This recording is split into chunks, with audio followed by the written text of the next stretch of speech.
go back and watch the Florida State game Saturday. Ooh, perfect segue. Because, Smitty, that is what is coming to the NFL. Now, you have to do a real deep dive and break this shit down like no one else does. College quarterbacks have gotten worse over the last 4 years I've been on this show. I'm the only one that's saying it. And it continues to get drafted at a high rate. These rookies get drafted at a high rate. They go to the NFL, and look what happened. We're watching shitty quarterback play over and over and over and over. Did anybody watch DJ Saturday? Did anybody watch the Georgia Tech quarterback? Did anyone watch college football at all? Tell me. Please tell me. I watched DJU in that first half, man, and he had a stat at halftime. He had like negative 0.1 air yards. Basically saying he's just chipping it down, throwing screens, was not throwing the ball down the field at all. What do I know? Tell me that these guys are not getting worse, homie. Please go ahead and tell me. I'm just trying to be. And is college football not what I've been saying for the last 4 years? Is it not watered down?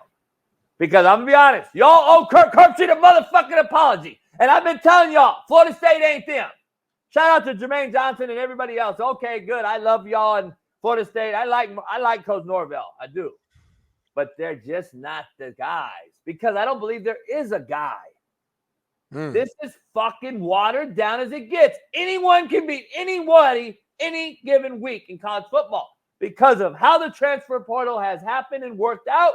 NIL, this is a parody fucking flip the coin college football. Is that a bad thing though? Like, why do you want blowouts? Why don't you want upset? Why don't you want blowouts? Why don't you want to go into games not knowing who's going to win the game? To me, that makes the sport better and more exciting. There's parody. I don't want blowouts, Smitty. No, see, Shaun Salisbury and I talk about this parody shit all the time. Y'all think it's parody. We look at it as it's horrible football, homie. Because if you don't have the blue bloods, which all you guys every single week want to talk about blue bloods on here, there ain't no more blue bloods, homie. Miss me and stop saying Georgia, Oregon, Bama.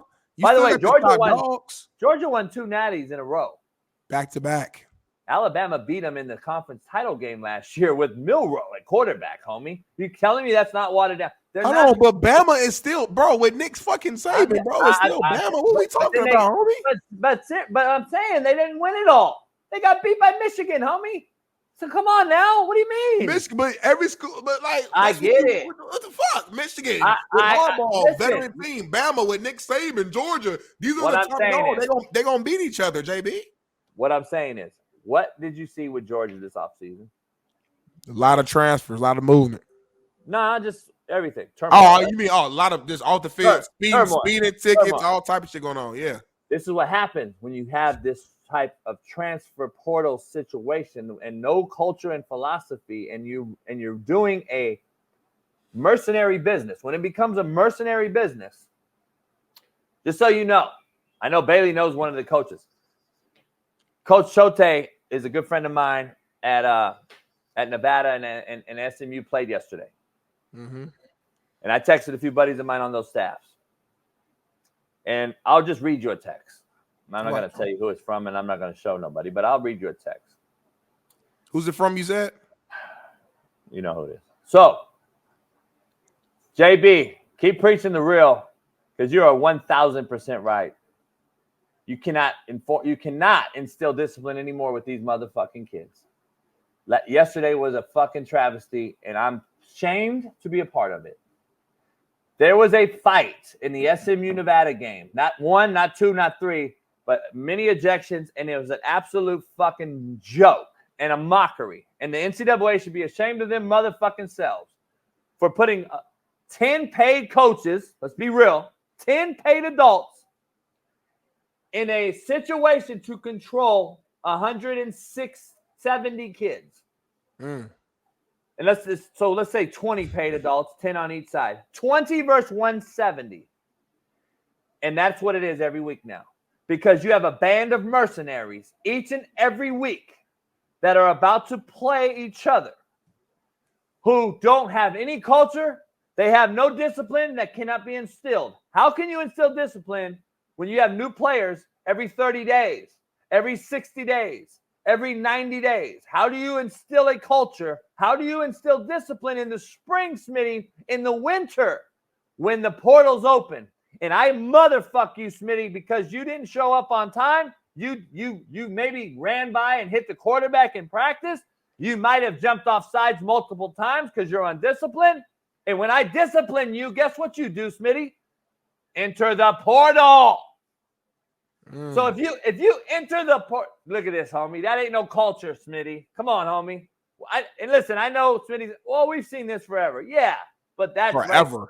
But that right there, Smitty, you know damn well you would have been I would have grabbed your motherfucking ass. You would have been off your team. That's even at Ball State, Smitty. Anywhere you played, Smitty. Who are you? That would have happened. Who are you upset with? Are you mad at the guy who came back and defended his teammate, or are you mad at the guy that slapped the guy in the face? No, I'm not mad at anything. I'm mad at the whole thing because this is what we're gonna see. And I'm looking at it on the opposite side though. Like sometimes, especially depending on certain parts of the game, a coach might be okay with giving a little flag away because, like, you're going to defend your teammate, too. We always come on this show. There's been multiple moments, whether it's basketball games, NFL game, whatever, where some shit happened and, like, quarterback gets hit dirty and the O-line just walks away, don't do nothing. We're like, damn, you ain't go over there and defend your quarterback?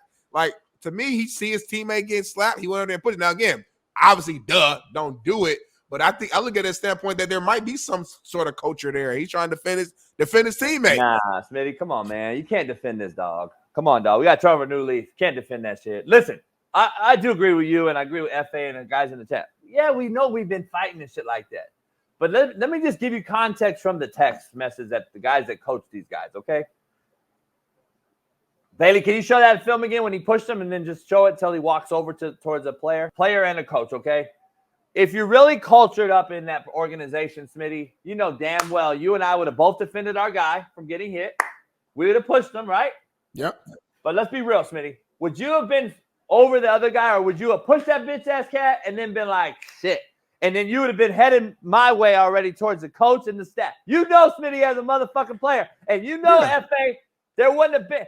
That right there is what the coach Simba's point was. They don't give a fuck. Can I jump in, though? Can I jump in? Hold on. Let me just finish. They have no regard.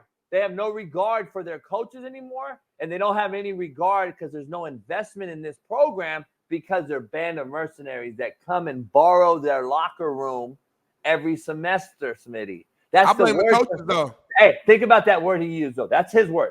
They borrow our locker room. That's a cold fucking saying, isn't it?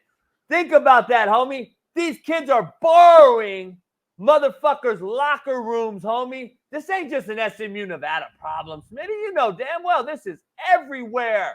This is a borrowing my locker room era, homie. And the NCAA should be fucking ashamed of themselves because they're creating what we're seeing out here. Bad football. And what you do when you cover up bad football is, guess what?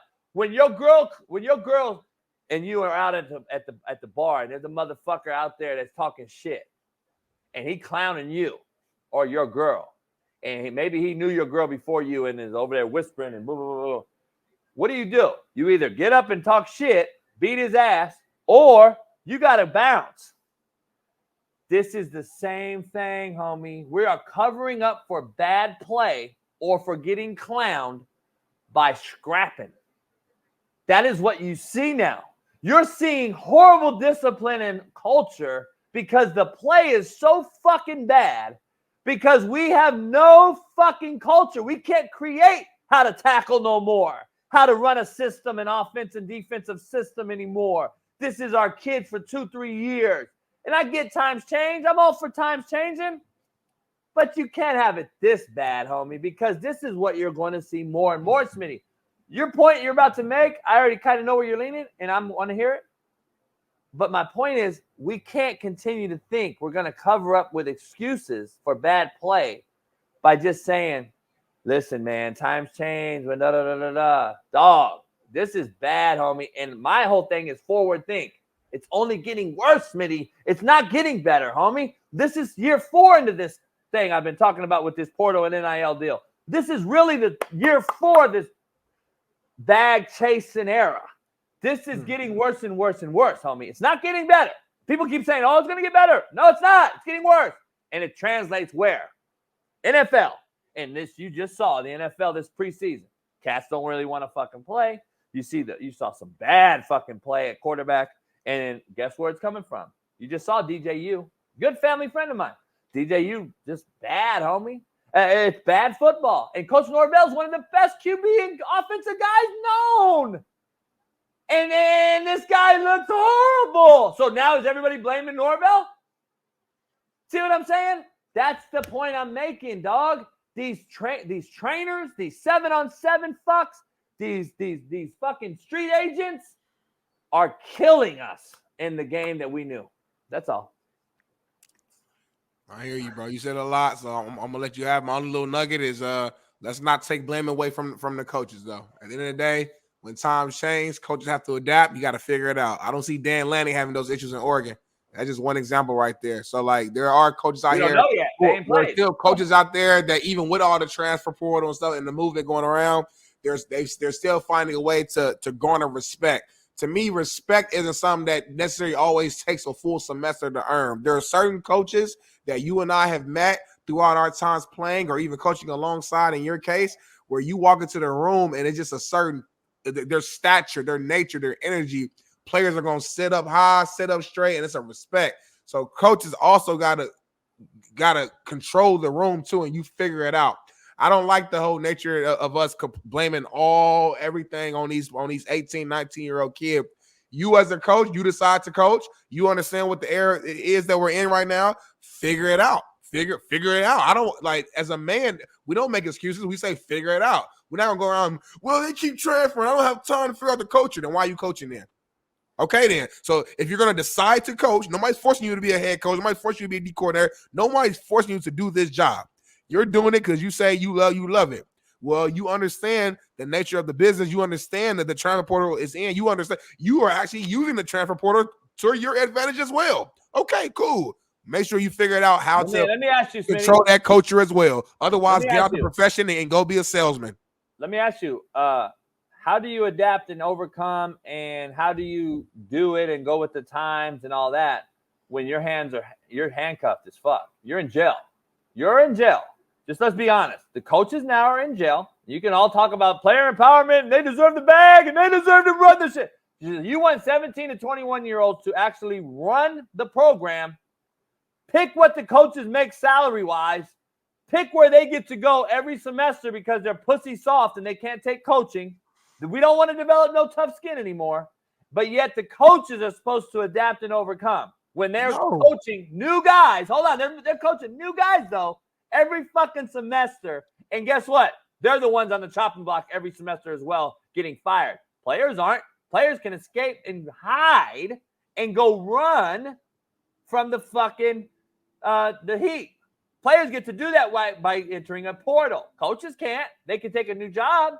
But guess what? They're still on the firing block. Players aren't.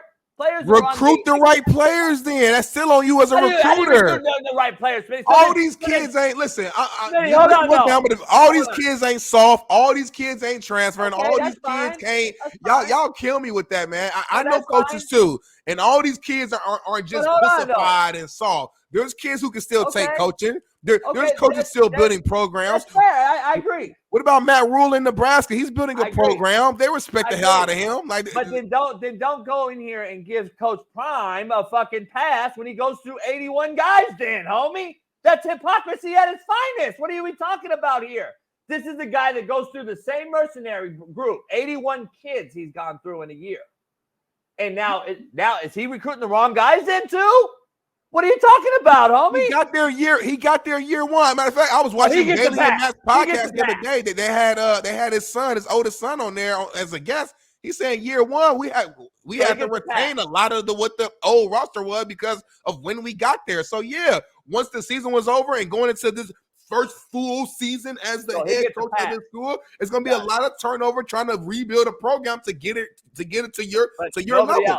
I'm not against the transfer. Well, I'm not against coaches using the transfer portal. It is what it is. You got to use it. All I'm saying is use it, but then figure out how to still build culture on top of it. I'm not saying it's easy, but if you're doing a job, you figure it out. If I go to Fox and I tell them, hey, we're doing another new show. There's so much I have to do to rebrand, rebuild. I gotta change my schedule around. My boss don't give a hell about that. Are you employed at Fox? Are you the social media producer for the show? Figure it out. So Point Coach blank, Sanders, period. I'm Coach hearing a lot of Deion excuses from Sanders. you right now, homie, and I'm not used to that from JB. Coach Deion Sanders, though, gets a pass for going through it and picking the wrong guys and then trying to find the right guys, but no one else can.